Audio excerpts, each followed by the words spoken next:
یہ آدم کا پتلا بنایا نہ ہوتا، نبی کوئی دنیا میں آیا نہ ہوتا، نہ یعقوب و یوسف نہ عیسیٰ نہ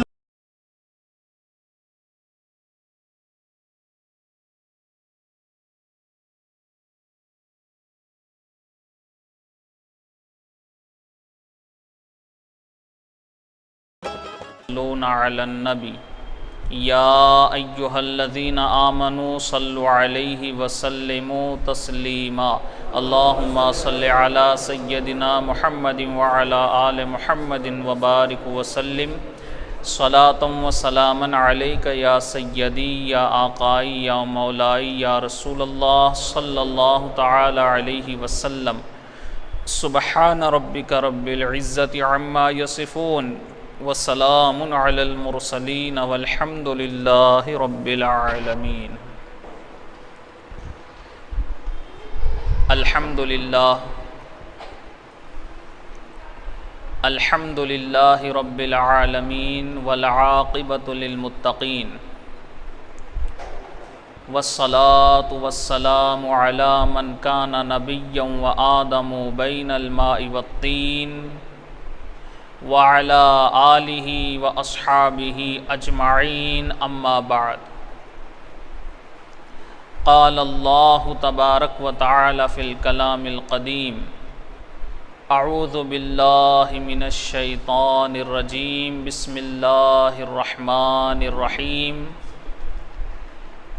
لقد من اللہ علی المؤمنین اذ بعث فیہم رسولا من انفسہم صدق اللہ مولانا العلی العظیم وصدق رسولہ النبی الامین الکریم ونحن علی ذلک لمن الشاہدین والشاکرین والحمد للہ رب العالمین۔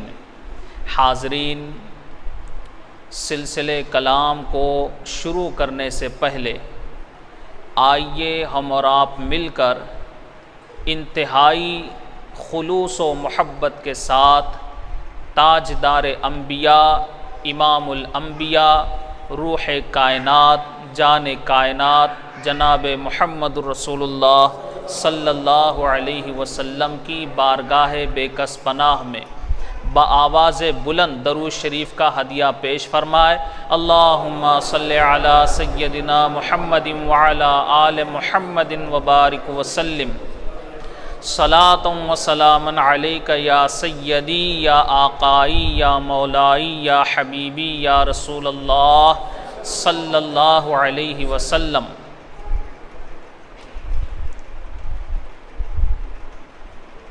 جشن میلاد النبی صلی اللہ علیہ وسلم میں تشریف لانے والی عوام اہل سنت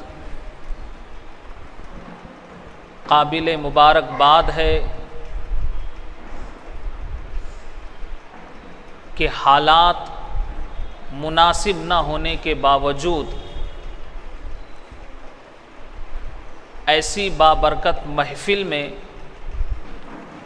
لوگ حاضر ہوئے، اور یہ حاضر ہونا اس بات کی علامت ہے، اس بات کا ثبوت ہے کہ بحمدہ تعالی سب اپنے نبی سے محبت کرنے والے ہیں۔ اللہ تعالی اسی محبت پر ہمیں قائم رکھے اور اسی محبت پر ایمان کے ساتھ سلامتی کی موت عطا فرمائے، آمین ثم آمین۔ چونکہ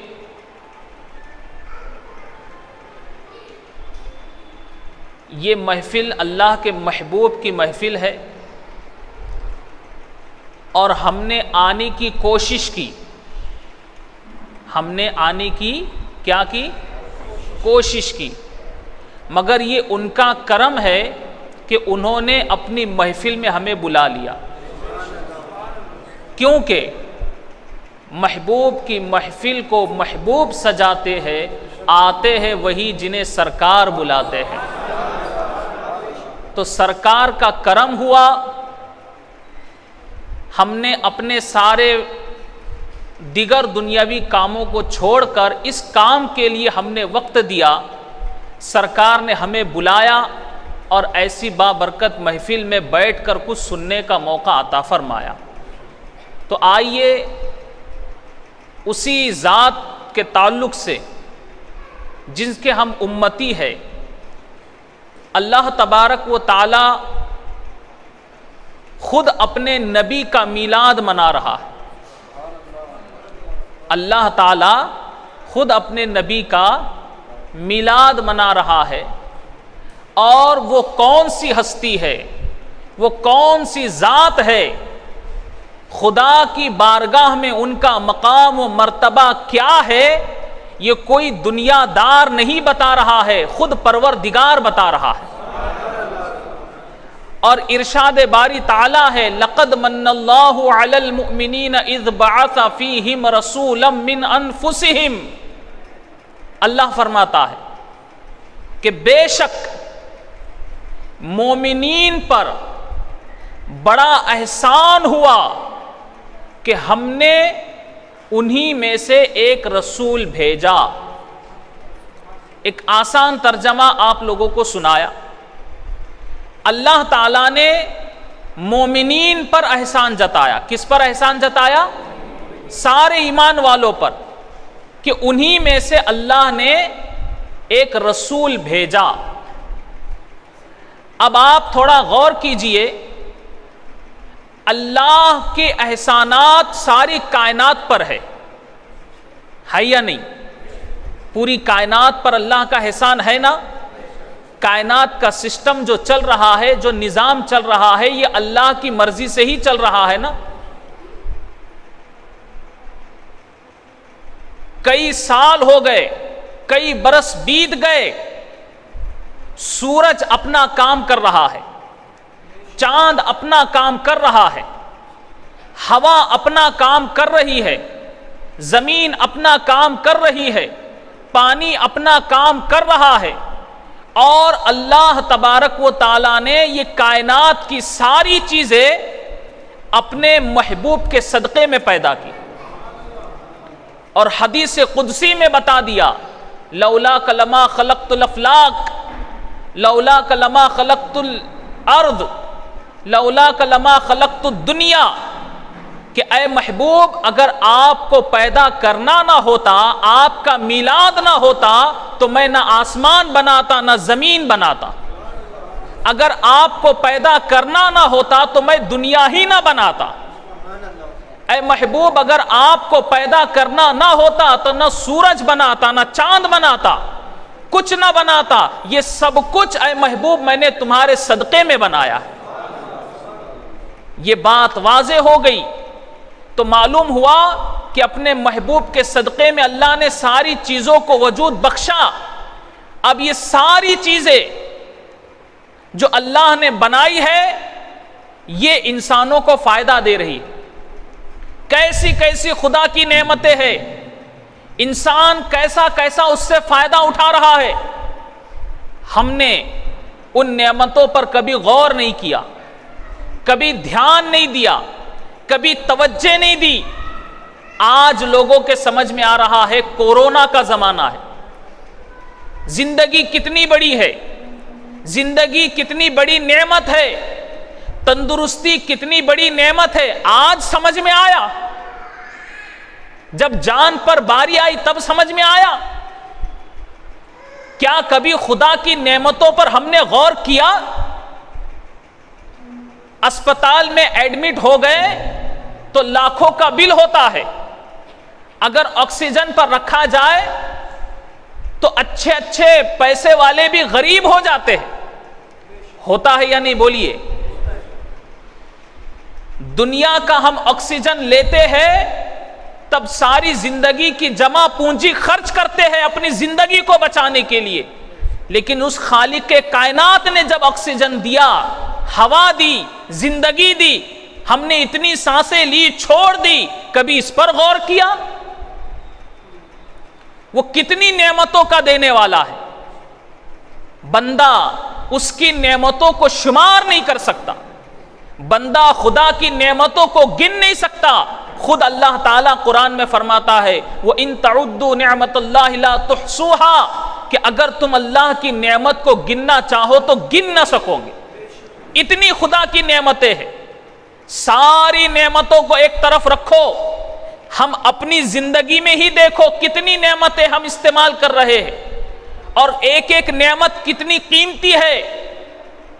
ذرا دیکھے، اگر کوئی آپ سے کہے، آپ سے پوچھے، آپ سے کہے کہ میں آپ کو 10 لاکھ روپیے دیتا ہوں، آپ اپنی دونوں آنکھیں مجھے دے دو، تیار ہوں گے کیا؟ بولو کون کون تیار ہوں گا؟ ہاتھ اٹھاؤ۔ میں نے لینے والا ہوں، میں پوچھ رہا ہوں 10 لاکھ روپے جب میرے پاس نہیں تو میں کیا دوں گا؟ مگر کوئی دینے تیار ہے؟ اگر یہ آنکھ دے دی تو دنیا کا نظارہ کیسے دیکھیں؟ اگر یہ آنکھ دے دی تو اللہ کا گھر خانہ کعبہ کیسے دیکھیں گے؟ اگر یہ آنکھ دے دی تو اللہ کا کلام قرآن کیسے دیکھیں گے؟ اگر یہ آنکھ دے دی تو نبی کا روزہ کیسے دیکھیں گے؟ کتنی قیمتی نعمت ہے، کوئی دینے تیار نہیں۔ اگر پوچھے کہ چلو آپ اپنے دونوں ہاتھ 5 لاکھ روپے میں بیچ دو، تو کہیں گے کہ مولانا تو عجیب و غریب سوال کر رہے ہیں، لوگ مانگنے کے لیے ہاتھ پھیلاتے ہیں، یہ تو ہاتھ ہی مانگ رہے۔ ٹھیک ہے، اپنے پیر ہی دے دو 10 لاکھ روپے میں۔ اگر پیر دے دیے جائے تو پھر گھومنا پھرنا کیسے ہوگا؟ زندگی بھر ہم بیکار ہو جائیں گے۔ تو اب آپ خود ہی غور کریں، ہم اپنے پاس خدا کی کتنی نعمتیں رکھ رہے ہیں، اللہ نے کیسی کیسی نعمتیں دی۔ سب کے پاس دماغ ہے کہ نہیں ہے؟ سب کے پاس ہے؟ ذرا ہاتھ اٹھا کر بتاؤ کس کے پاس ہے؟ صحیح سوال کیا میں نے۔ سب کے پاس ہے دماغ، کتنی قیمتی نعمت ہے۔ ایک نس خراب ہو جائے تو آدمی کا ٹھکانہ ہی نہیں، اتنی قیمتی نعمت ہے دماغ۔ اب سر سے لے کر پیر تک، صرف اتنا ہی نہیں بلکہ سر کے بال سے لے کر پیر کے ناخن تک، ایک ایک نعمت کتنی قیمتی ہے، اس کا اندازہ ہم کر سکتے ہیں۔ مگر اللہ تعالی نے اتنی نعمتیں دینے کے باوجود بھی یہ نہیں کہا کہ میں نے تم پر احسان کیا۔ غور کرو اس بات پر، ہم جس نبی کا میلاد کر رہے ہیں نا، اس نبی کو سمجھنا ہے، ان کے میلاد کو ہم کیوں مناتے ہیں یہ جاننا ہے، کیونکہ اللہ تعالیٰ نے بہت نعمتیں دی مگر کسی نعمت پر احسان نہیں جتایا۔ خدا نے یہ نہیں کہا کہ میں نے تمہیں آنکھ دے کر احسان کیا، میں نے تمہیں ہاتھ دے کر احسان کیا، میں نے تمہیں پیر دے کر احسان کیا، میں نے تمہیں دماغ دے کر احسان کیا، تمہیں زندگی دے کر احسان کیا۔ اللہ نے کہیں بھی نہیں فرمایا، لیکن جب اللہ نے اپنا محبوب ہمارے درمیان بھیجا تو فرمایا بے شک اللہ نے مومنین پر بڑا احسان کیا، بڑا احسان کیا۔ کیوں؟ تاکہ ساری دنیا سمجھ جائے کہ دنیا والے جس نعمت کو بڑا سمجھتے ہیں، جس نعمت کو وہ بہت بھاری نعمت، بہت بڑی نعمت سمجھتے ہیں، دنیا والے سمجھ جائے اللہ نے کسی نعمت پر احسان نہیں جتایا، لیکن جب اپنا محبوب دیا تو احسان جتا کر بتایا۔ اس سے پتا چلا کہ دنیا والوں کو معلوم ہو جائے جتنی نعمتیں ہمارے پاس ہیں ان ساری نعمتوں میں سب سے زیادہ قیمتی نعمت ہے نبی کی ذات۔ اللہ اکبر یا رسول اللہ۔ سب سے قیمتی نعمت ہے نبی کی ذات، ذات مصطفیٰ صلی اللہ علیہ وسلم۔ سب نعمتوں میں سب سے بڑی نعمت، نعمت عظمیٰ۔ اسی لیے اللہ نے جب یہ نعمت دی تو فرمایا کہ ہم نے احسان جتایا، اور یہ احسان سب پر نہیں ہے۔ خدا کا احسان تو ایسے ساری دنیا پر ہے، سارے انسانوں پر ہے، وہ سب کو جلا رہا ہے، سب کو زندگی دے رہا ہے، جو اس کو مانتے ہیں ان کو بھی رزق دے رہا ہے، جو نہیں مانتے ہیں انہیں بھی رزق دے رہا ہے، جو اس کے فرما بردار ہے ان کو بھی دے رہا ہے، جو نہیں فرما برداری کرتے ان کو بھی دے رہا ہے۔ احسان تو خدا کا سب پر ہے، مگر جتایا سب پر نہیں، صرف مومنوں پر۔ کافروں مشرکوں پر بھی خدا کا احسان ہے، مگر اللہ نے سب پر احسان نہیں جتایا، صرف مومنوں پر جتایا، کیونکہ ایمان والے ہی اپنی جان سے زیادہ اپنے نبی سے محبت کرتے، ایمان والے اپنی جان سے زیادہ۔ اور یہ بات ایسی ہی نہیں ہے، حدیث پاک ہے، حضرت عمر فاروق رضی اللہ تعالیٰ عنہ ایک مرتبہ حضور نے پوچھا، اے عمر بتاؤ تم مجھ سے کتنی محبت کرتے ہو؟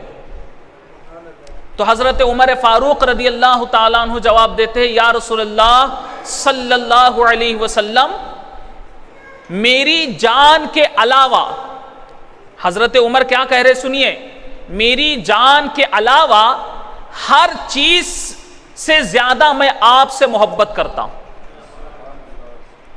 تو حضور علیہ السلام نے فرمایا، اے عمر ابھی تمہارا ایمان مکمل نہیں ہوا، ابھی تمہارا ایمان مکمل نہیں ہوا۔ جو مجھے اپنی جان سے بھی زیادہ محبت نہ کرے وہ مومن ہو ہی نہیں سکتا۔ تو پھر حضرت عمر نے فرمایا، یا رسول اللہ صلی اللہ علیہ وسلم، تو میں آپ کو اپنی جان سے بھی زیادہ آپ سے محبت کرتا ہوں۔ تب حضور نے فرمایا، اے عمر اب تمہارا ایمان مکمل ہوا۔ تو ایمان والے اپنی جان سے زیادہ اپنے نبی سے محبت کرتے ہیں، جان کا جو چاہے وہ ہو جائے، مگر نبی کی شان میں گستاخی برداشت نہیں کر سکتے، نبی کی شان و عظمت کے خلاف ایک بات بھی نبی کے چاہنے والے برداشت نہیں کر سکتے۔ اور پتا ہے تمہیں، صحابہ کی زندگی میں یہ بات ہمیں ملتی ہے۔ آج تو محبت کے دعوے کرنے والے بہت ہیں، دلیل کچھ بھی نہیں ہے۔ اگر میں پوچھوں کہ نبی سے محبت کون کون کرتا ہے تو بہت ہاتھ اٹھیں گے۔ میں کسی کا امتحان نہیں لینا چاہتا، مگر سچ بات بتانا چاہتا ہوں، اور آپ مجھے تقریر کے بعد بتا سکتے کہ میں نے سچ بتایا یا غلط بتایا۔ تو محبت کے دعوے دار بہت ہیں۔ اگر میں پوچھوں کہ کتنے لوگ محبت کرتے ہیں تو بہت لوگ بتائیں گے ہم محبت کرتے۔ پھر اگر میں پوچھوں کہ بتاؤ کتنے لوگ اپنے نبی کی آنکھ کو ٹھنڈک پہنچانے کے لیے 5 وقت کی نماز پڑھتے ہیں، تو معلوم ہے نوجوان کیا بولتے، مولانا آ جا کے نماز پہ چاہتے۔ نماز ہی کے لیے تو نبی نے فرمایا نا کہ نماز میری آنکھوں کی ٹھنڈک ہے، جب امتی نماز پڑھتا ہے تو مجھے خوشی ہوتی ہے۔ اس سے بڑی محبت کیا ہو سکتی؟ ہم محبت کا دعویٰ کریں اور نماز سے دور رہے۔ بہرحال صحابہ کی زندگی میں ہمیں ایسی مثالیں ملتی ہے کہ جنہوں نے صرف دعویٰ نہیں کیا بلکہ وقت پڑا تو یہ کر کے بھی دکھایا کہ ہم اپنے نبی سے جان سے زیادہ محبت کرتے ہیں۔ ایک صحابی جن کا نام حذیفہ ہے رضی اللہ تعالیٰ عنہ، یا ثابت نام ہے، میرے ذہن میں اس وقت نام نہیں آ رہا ہے، حذیفہ یا ثابت ان کا نام ہے، زید۔ تو وہ صحابی کفار مکہ نے انہیں دھوکے سے اٹھا لیا۔ جب بدر کی بڑی جنگ ہوئی تھی، اسلام کی سب سے بڑی جنگ، اس کے بعد کافروں نے کچھ مسلمانوں کو دھوکے سے اٹھا کر لے گئے تھے اور انہیں بہت تکلیفوں کے ساتھ شہید کیا تھا۔ تو انہی اٹھا کر لے جانے والوں میں حضرت زید کا بھی نام ہے۔ حضرت زید رضی اللہ تعالیٰ عنہ، انہیں کافروں نے اٹھا کر لے گئے اور ان کے ہاتھ پیر کو باندھ لیا،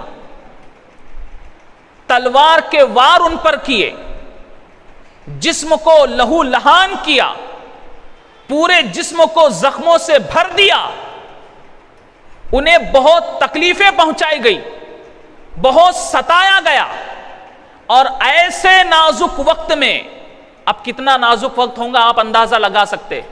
ہمارے پیر میں تھوڑی سی خراش آ جائے تو اس کا اثر پورے دماغ تک ہوتا ہے. مگر ذرا اندازہ لگائے یہ صحابی رسول کو سر سے لے کر پیر تک تلوار سے وار کیے گئے, تکلیف پہنچائی گئی, اور ایسے وقت میں ابو سفیان جو ابھی ایمان نہیں لائے تھے وہ حضرت زید سے پوچھتے ہیں.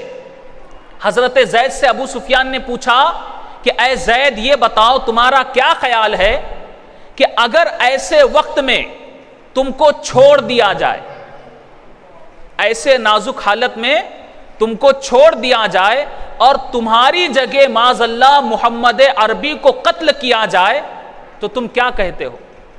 اللہ اکبر, جان سے زیادہ محبت کرنے والے تھے. حضرت زید فرماتے ہیں کہ اے کافرو, تمہاری تلوار کے واروں نے مجھے اتنی تکلیف نہیں پہنچائی جتنی تکلیف تمہارے اس جملے سے مجھے ہوئی. تو جتنی تکلیف تمہارے اس جملے سے مجھے ہوئی اتنی تکلیف تلوار کی وار سے نہیں ہوئی. زید اپنی جان دے سکتا ہے, جسم کے ٹکڑے ٹکڑے ہو جائے, مگر یہ کبھی برداشت نہیں کر سکتا کہ محمد عربی کے جسم پر ایک خراش بھی آ جائے. اپنی جان سے زیادہ وہ محبت کرنے والے تھے. اسی لیے کیونکہ وہ جانتے تھے ساری نعمتوں میں سب سے بڑی نعمت ہے ذات مصطفیٰ صلی اللہ علیہ وسلم, اور اللہ نے احسان جتا کر ہمیں یہ نعمت دی ہے, اور وہ اس نعمت کی اہمیت کو سمجھتے تھے. اسی لیے نبی سے جان سے زیادہ محبت کرتے, نبی کا ذکر کرتے اور نبی کی وفاداری میں رہتے. ساری زندگی نبی کی وفادار رہے, اور اسی لیے وہ ذات مصطفیٰ صلی اللہ علیہ وسلم ایسی مبارک ذات ہے کہ جس کے اللہ نے ہمیں عطا کرنے پر احسان جتایا. احسان جتانے کی وجہ بھی یہ ہوتی ہے کہ اللہ تعالیٰ کے یہ محبوب ہے. کون ہے؟ سب بولیے. محبوب. کس کے محبوب ہے؟ اللہ کے محبوب. کوئی اپنا محبوب کسی کو دیں گا؟ بولیے. اپنے محبوب سے سب اپنی محبت کرتے ہیں, کوئی دوسرے کو بھی محبت نہیں کرنے دیتے, مگر اللہ نے اپنا محبوب ہمیں دیا, اس لیے احسان جتایا. اس لیے علماء فرماتے ہیں کہ معراج کی رات جو نبی خدا سے ملنے گئے تو نبی کا جانا کمال نہیں ہے. کیا؟ معراج کی رات جو خدا سے ملنے گئے تو نبی کا جانا کمال نہیں ہے, نبی کا واپس آنا کمال ہے کہ خدا نے اپنا محبوب ہمارے لیے واپس بھیجا. یہ ایسا خدا کا محبوب ہے. پھر ان کی ہر چیز, جس چیز کو ان سے نسبت ہو جائے اللہ اس چیز کو بھی عزت والا بنا دیتا. اور آج اسی ذات مصطفیٰ صلی اللہ علیہ وسلم کے جسم پاک کا ایک حصہ منہ مبارک کی ہم اور آپ زیارت کا شرف حاصل کریں گے. سرکار کے منہ مبارک اس کا مقام و مرتبہ کیا ہے؟ ایک مرتبہ حضرت سیدنا ابو بکر صدیق رضی اللہ تعالیٰ عنہ کو حضور کے دو منہ مبارک مل گئے, اور حضرت ابو بکر صدیق اسے اپنے گھر لے آئے, ایک محفوظ مقام پر بلندی پر اسے رکھا, اور رات کے وقت حضرت ابو بکر صدیق نے یہ سنا کہ کوئی قرآن کی تلاوت کر رہا ہے, کوئی قرآن شریف پڑھ رہا ہے. جب صدیق اکبر گئے اور دیکھا کمرے میں تو کوئی نہ نظر آتا, پھر آواز کہاں سے آ رہی؟ صبح ہوئی, حضور علیہ السلام کی بارگاہ میں حاضر ہوئے اور یہ واقعہ پیش کیا, یا رسول اللہ کہ آپ کے دو منہ مبارک لے کر میں پہنچا اپنے گھر پر, میں نے محفوظ رکھے, مگر رات میں میں نے قرآن پڑھنے کی آواز سنی, کوئی پڑھنے والا نظر نہیں آیا. تو حضور علیہ السلام نے فرمایا اے ابو بکر, وہ فرشتے تھے جو میرے منہ مبارک کے پاس بیٹھ کر قرآن کی تلاوت کر رہے تھے. یہ منہ مبارک کا مقام ہے کہ منہ مبارک, سرکار کے منہ مبارک کی زیارت کے لیے فرشتے بھی آتے ہیں اور قرآن کی تلاوت کرتے ہیں. ایسی بابرکت چیز کی ہمیں زیارت کا شرف حاصل ہو رہا. اور صحابہ کیسی محبت والے تھے. حضرت خالد بن ولید رضی اللہ تعالیٰ عنہ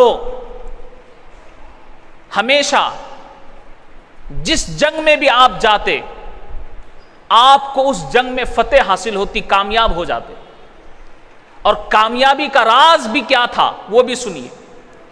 ایک جنگ میں آپ لڑ رہے ہیں, اچانک آپ کی ٹوپی گر گئی. اب ہم لوگ شہنائی ہال میں بیٹھے ہیں نا, بولیے کہاں بیٹھے؟ اس کا مطلب آپ کو ہوش ہے. ذرا تصور کرو, خیال کرو اس وقت کا جب دین اسلام کے لیے لوگوں نے جنگ لڑی, کیا ان کی حالت ہوں گی. آج کورونا سے ہم جنگ نہیں لڑ پائے, وہ اسلام کے لیے کیسی جنگ کرتے تھے. تو آپ ذرا خیال کریں, سوچے کہ حضرت خالد بن ولید جنگ کا ماحول ہے, حالات نازک ہے, جان جانے کا خطرہ ہے, لیکن جب آپ کی ٹوپی گر گئی تو آپ اپنی جان بچانے کی فکر میں نہیں, ٹوپی کو ڈھونڈنے میں لگے. ٹوپی ڈھونڈ رہے. کسی نے پوچھا, اے خالد رضی اللہ تعالیٰ عنہ, کیا تمہیں اپنی جان کا بھی خوف نہیں کہ ایسی حالت نازک ہے کہ دشمن کبھی بھی تم پر وار کر سکتا ہے, تم کو اپنی جان کی پرواہ نہیں, تم کیا ڈھونڈ رہے ہو؟ کہا میں اپنی ٹوپی ڈھونڈ رہا ہوں. حضرت خالد سے اس نے پوچھا کیا یہ تمہاری ٹوپی تمہیں اپنی جان سے بھی زیادہ پیاری ہے؟ تو حضرت خالد بن ولید نے کہا ہاں مجھے یہ ٹوپی اپنی جان سے بھی زیادہ پیاری ہے. پوچھا کیوں؟ اس لیے کیونکہ میں اپنی ٹوپی میں سرکار کے منہ مبارک رکھتا ہوں, اسی کی برکت سے ہر جنگ میں مجھے کامیابی ملتی ہے. وہ ایسے محبت کرنے والے, جان سے زیادہ نبی سے محبت کرنے والے. اور صرف محبت ہی نہیں دوستو, وفادار بھی ایسے تھے, جس بات کا نبی نے حکم دیا فوراً اس پر عمل بھی کر لیا. بڑا مشہور واقعہ آپ لوگوں نے سنا ہوگا, ایک صحابی ہے جن کا نام حضرت حنظلہ رضی اللہ تعالیٰ عنہ. کیسے وفادار تھے وہ لوگ. حضرت حنظلہ کی نئی شادی ہوئی. آج لوگوں کو پروگرام کے لیے بلایا جائے تو شادیوں کے بہانے بتاتے ہیں نا, ہم کو فلاں شادی میں جانا ہے. خود کی تو نہیں, دوسروں کی شادیوں میں جانے کی بڑی فکر ہوتی. میں صحیح بول رہا ہوں یا غلط؟ میں نہیں کہتا ہوں کہ مت جاؤ, میں شادیوں کی مخالفت نہیں کرتا, مگر آج ہمیں یہ دیکھنا ہے کہ ہم لوگ دنیا کے کاموں کو کتنا پسند کرتے, دین کے کاموں کو کتنا پسند کرتے. اگر اسی جگہ پہ شادی کا پروگرام ہوتا تو اتنی سی پبلک ہوتی؟ ظاہر سی بات ہے. ہم شادیوں کے بہانے بناتے ہیں, مگر وہ کیسے وفادار صحابہ تھے. حضرت حنظلہ کی نئی شادی ہوئی, پہلی رات شادی کی.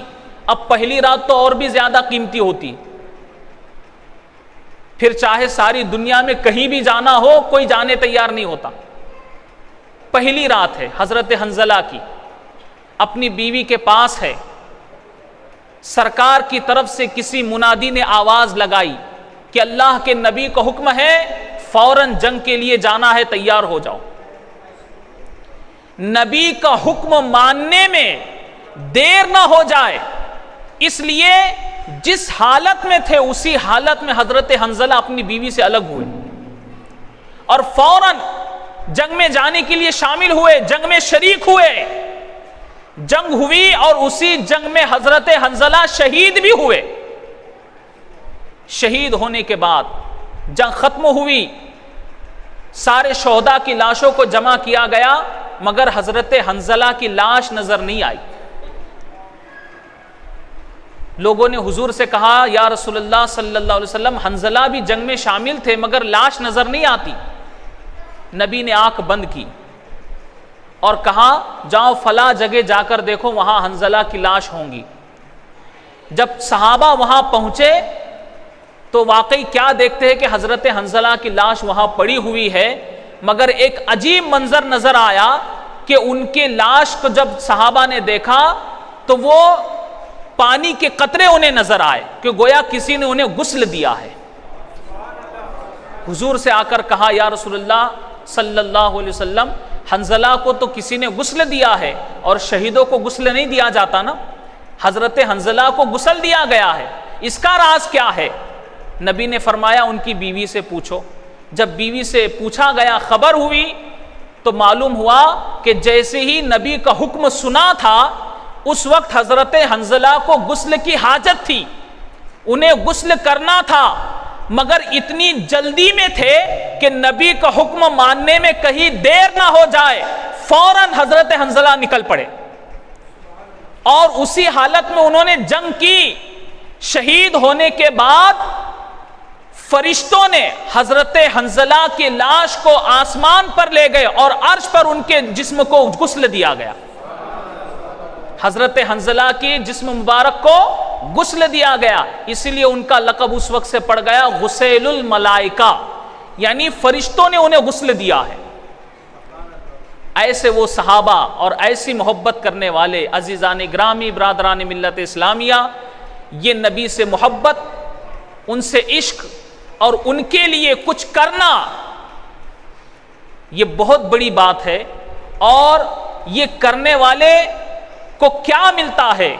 بعض لوگ اعتراض کرتے، میلاد کرتے ہو، میلاد کرتے ہو، میلاد کرنے سے کیا ملتا؟ آخری بات بتا رہا ہوں، پوری دھیان سے میری بات سنیے گا، ہے نا ارادہ سب کا سننے کا؟ ذرا ہاتھ اٹھاؤ، کون کون سننا چاہتا ہے؟ ماشاءاللہ سن رہے سب۔ آخری بات، میلاد سے کیا ملتا ہے؟ نبی کا میلاد کرنے سے ایک گاؤں تھا،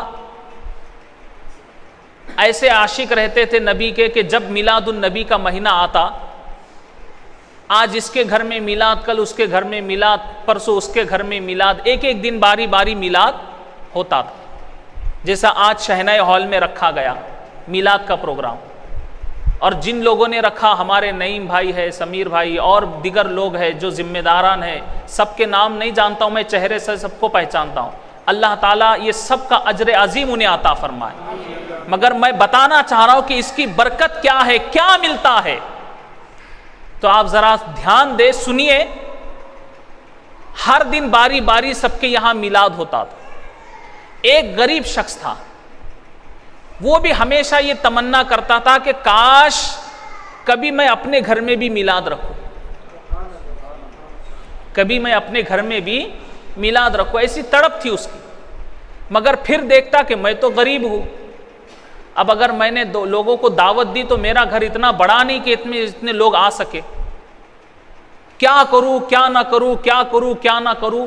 وقت گزرتا گیا، ایک دن محبت میں، جذبے میں آ کر کے اس نے اعلان کر دیا، فلاں دن میرے گھر میں میلاد ہے، سب لوگ آ جاؤ۔ اعلان سننے کے بعد لوگوں کا پہنچنا شروع ہوا۔ اب اس کا گھر چھوٹا تھا، اس نے اپنے پڑوس سے ایک چادر مانگ کر لائی، اور اتفاق سے جو پڑوسی تھا وہ یہودی تھا، اس کی عورت سے اس نے چادر مانگ کر لایا اور بچھا دیا، گھر کے باہر بھی بچھا دیا تاکہ لوگ بیٹھے اور نبی کا میلاد ہو۔ میلاد تو ہوا، نبی کا میلاد ہوا، ذکر مصطفیٰ ہوا، اور اس کے بعد لوگ اپنے اپنے گھروں پر چلے گئے۔ رات ہو گئی تھی، جو پڑوس میں عورت جس نے وہ چادر دی تھی، وہ اپنی چادر لے جا کر گھر میں اس نے بچھا دی اور اسی پر سو گئی، جس پہ میلاد پڑھا گیا، سو گئی۔ اور خواب میں حضور علیہ السلام کی زیارت ہوئی۔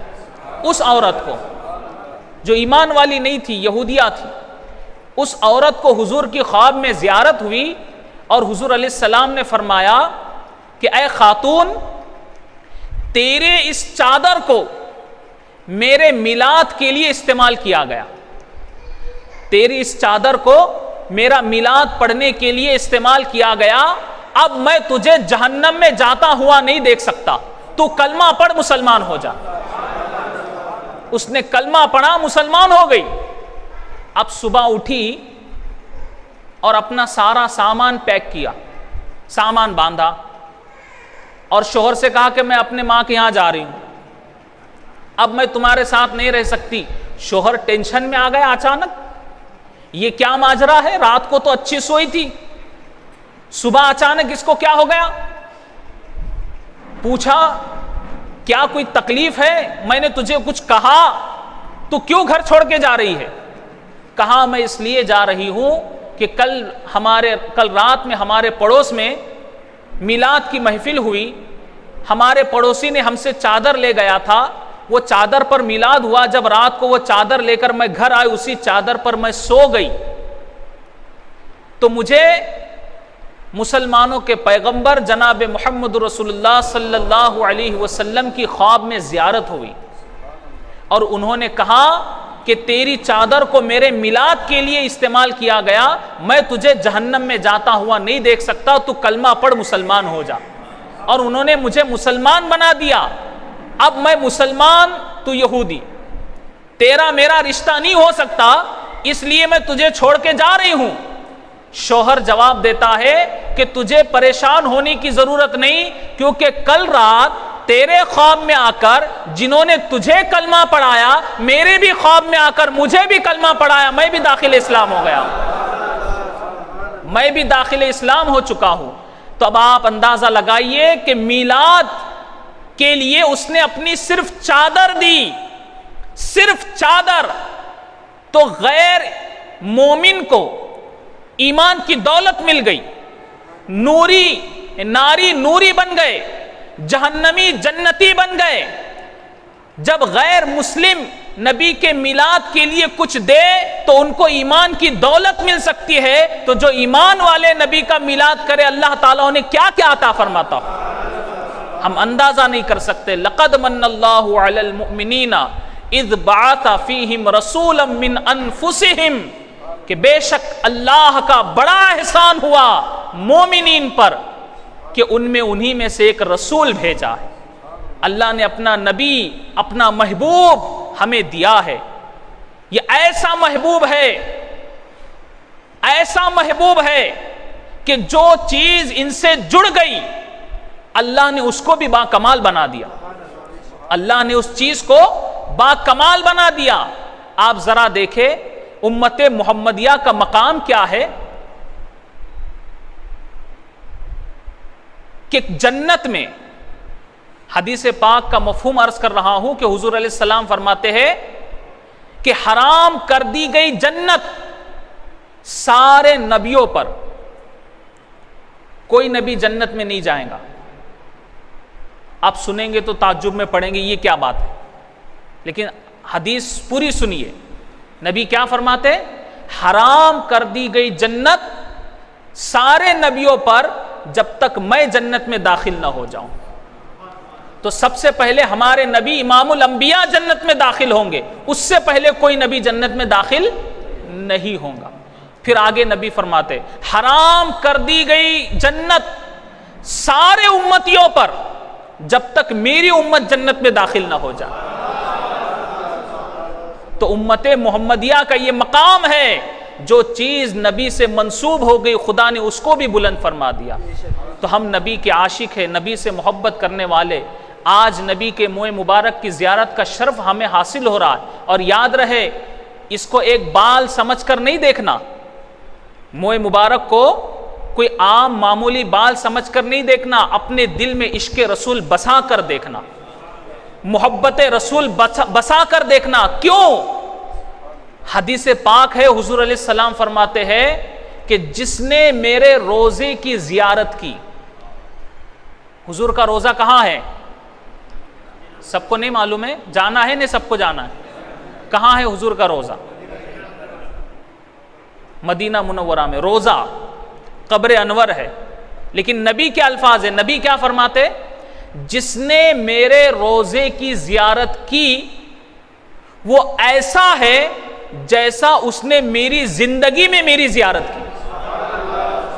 جب روزے رسول کی زیارت کرنے کا یہ مقام کہ گویا اس نے نبی کی زندگی میں نبی کو دیکھا، تو منہ مبارک کی زیارت کا کیا مقام؟